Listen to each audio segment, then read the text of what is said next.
chapter 11, 17 through 44.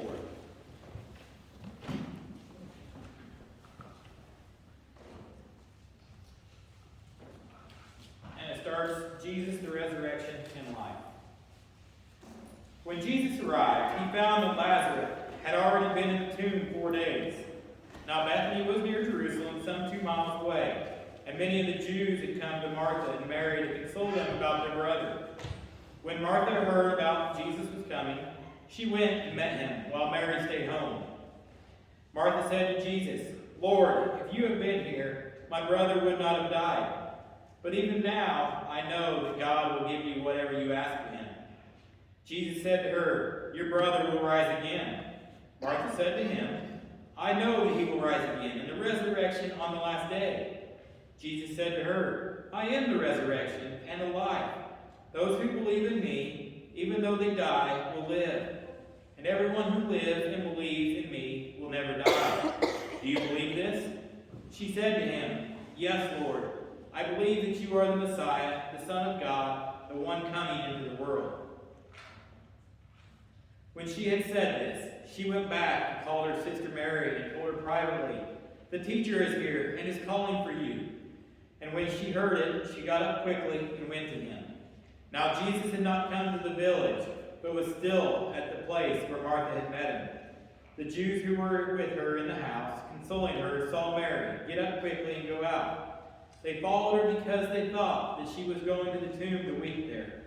When Mary came where Jesus was and saw him, she knelt at his feet and said to him, "Lord, if you had been here, my brother would not have died."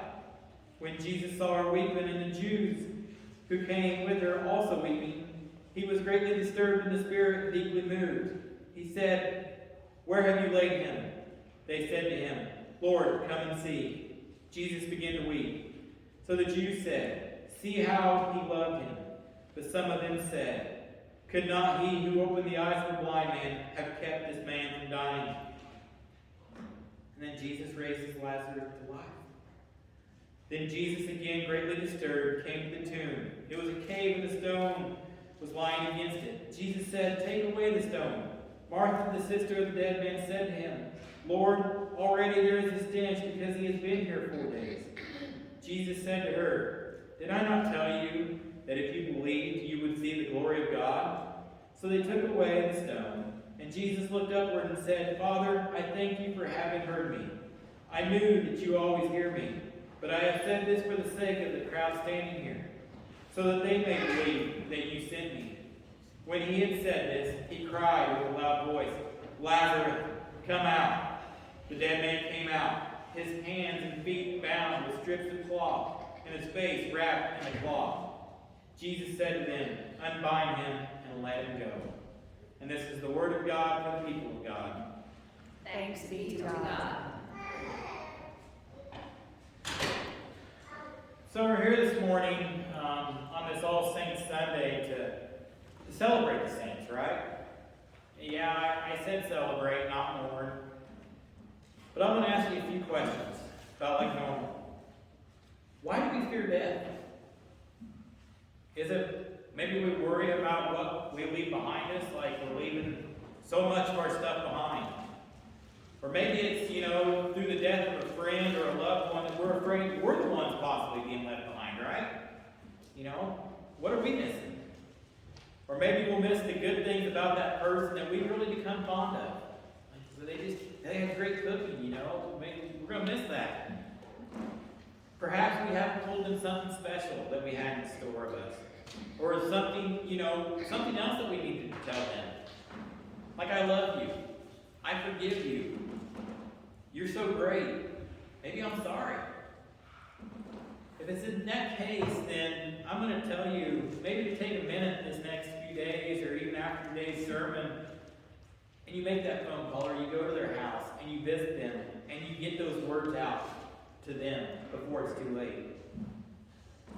Now, for many people, death seems so finite. It seems like it's truly the end of time. But God tells us something different, doesn't he? In the Bible, he tells us something different. Just listen to what Paul says in 1 Corinthians chapter 15, verses 54 through 57. When this perishable body puts on imperishability, and this mortal body puts on immorality, then saying that is written will be fulfilled. Death has been swallowed up in victory. Where, O death, is your victory? Where, O death, is your sting? The sting of death is sin, and the power of sin is the law, but thanks be to God. Instead of defeat, he gives you and I the victory through his risen Son, Jesus Christ. Does God not clearly say, I have won the victory over death? And now, unfortunately, the last time I checked, being human, we're all going to face death at some time or another here in life on earth, right? But don't think of it as an end. Think of it as one life done, a greater one still to come. Just that simple. Probably a better way to look at, death in our lives is kind of like a detour in the road. We're still going to be traveling. It's not like it's coming to an end. It's not a conclusion to the journey. It's just a little extra mile to go around. And, and that promise that he promised us is, like I told the kids earlier, something so much far greater than one can ever imagine. I mean, we can dream of what it's going to be like, but I know we'll be in awe when we get there. Now, I want to share some words, out of the book of Revelations. And, John wrote that, probably with the inspiration of God. And it comes from chapter 21. Often we think, Revelation can sometimes be dark, but there's a lot of good stuff in there. But it said, Then I saw a new heaven and a new earth. For the first heaven and the first earth had passed away, and the sea was no more. He will wipe every tear from their eyes. Death will be no more. Mourning and crying pain will be no more. For the first things I have passed away. Then he said to me, It is done. I am the Alpha and the Omega, the beginning and the end. To the thirsty I will give water as a gift from the spring of the water of life. Even after death occurs, Jesus' works continue on. It does. Death isn't a restriction to just what Jesus can do in our lives, his wonders, miraculous wonders. Jesus can even carry his works through our death. Keeps on working. The very memory of a person's existence or celebration of their lives can be the turning point actually for other people, other people's lives.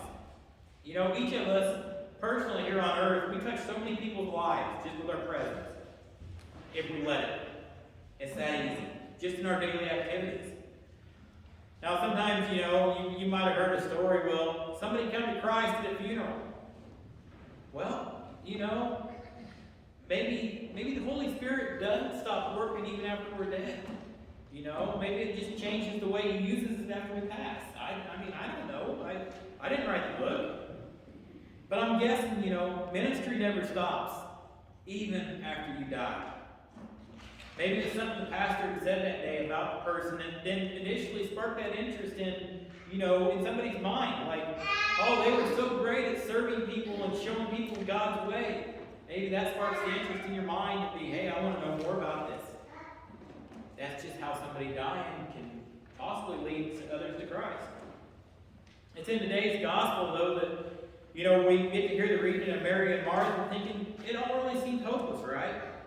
They truly felt there was no hope for Lazarus that day.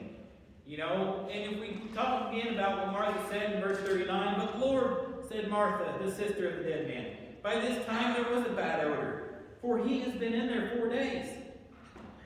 How many of us ever felt like Martha in our lives? Have you ever felt like there's truly no hope and, or nothing left for us? I'm sure all of us have. And I don't like to get to that point where I think nothing else can possibly happen, but there is more hope.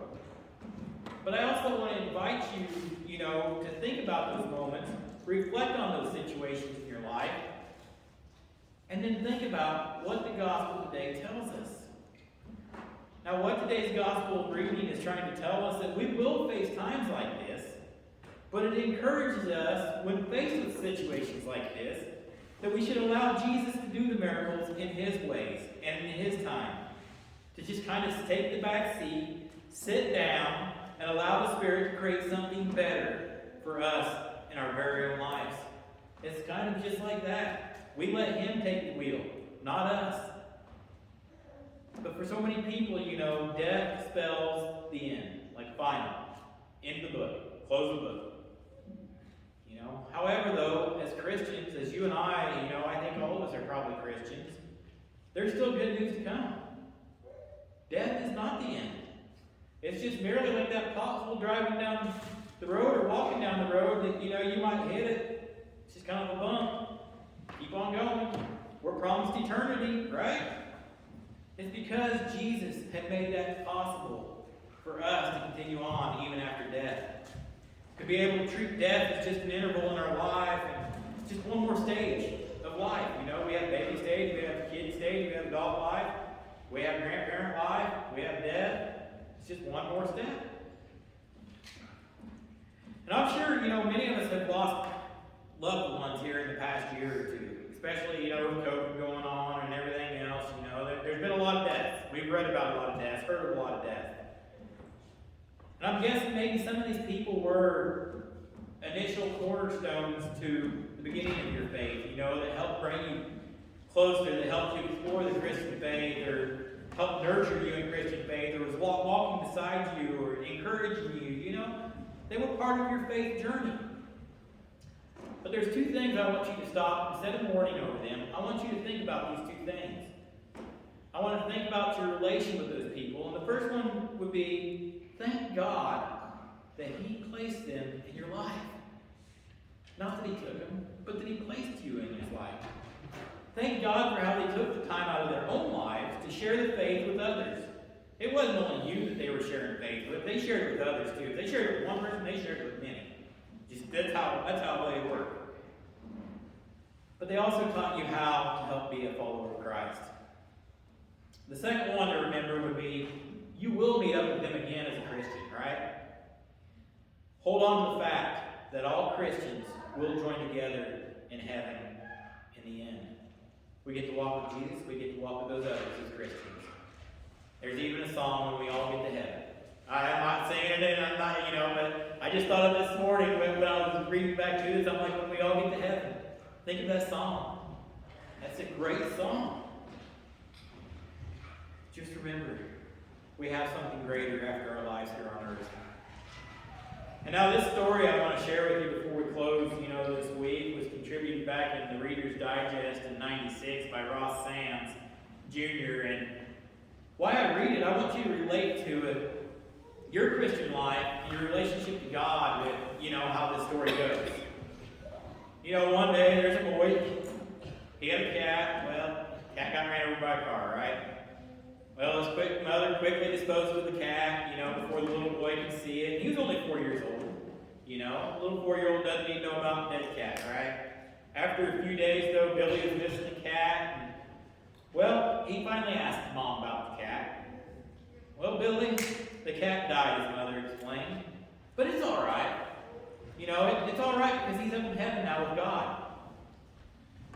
Well, we all know how 4-year-old little boy's mind sometimes works. He goes, what in the world would God want with a dead cat?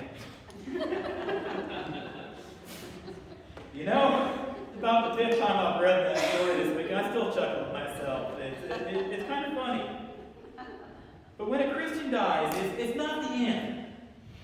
They're simply passing on to another life to live with God and all other Christians and all other saints, When we die, like I say, we get to be rebirthed into a better place as a Christian. We get a new life, we are told we will receive. We read about it. Remember exactly what John chapter 11, verses 25 and 26 says. Jesus said to her, I am the resurrection and the life. Those who believe in me, even though they die, will live. And everyone who lives and believes in me will never die. We don't die. We really don't. It was after our baptisms that our journey started paving the way to God's home, or our ultimate resting place. It was that day after being baptized that we become living saints. Not past saints, but living saints. I know we can still reject that gift, but that's a whole different topic, a whole different sermon, a whole different day if we can talk about that. Today, remember those people who God used to influence your lives. and others' lives around us through their faith that they had. Let us thank God for who they are and how they used them to shine the light on us personally. Let us also thank God how, eventually we will be living with them and Him as well in heaven. We get to see them again. And also let us take the good from their lives as an example of how we can share our faith as Christians work. We can spread our love just as they spread their love on you. They taught us that. They were a teacher. And the last thing I'm going to share with you this morning is our fear of death is just like what the sermon title says. Irrational fear. It is irrational. It is baseless. It's without foundation. As a Christian, we truly know there is life after death, right? So maybe it's time we start living like we know there is always a tomorrow.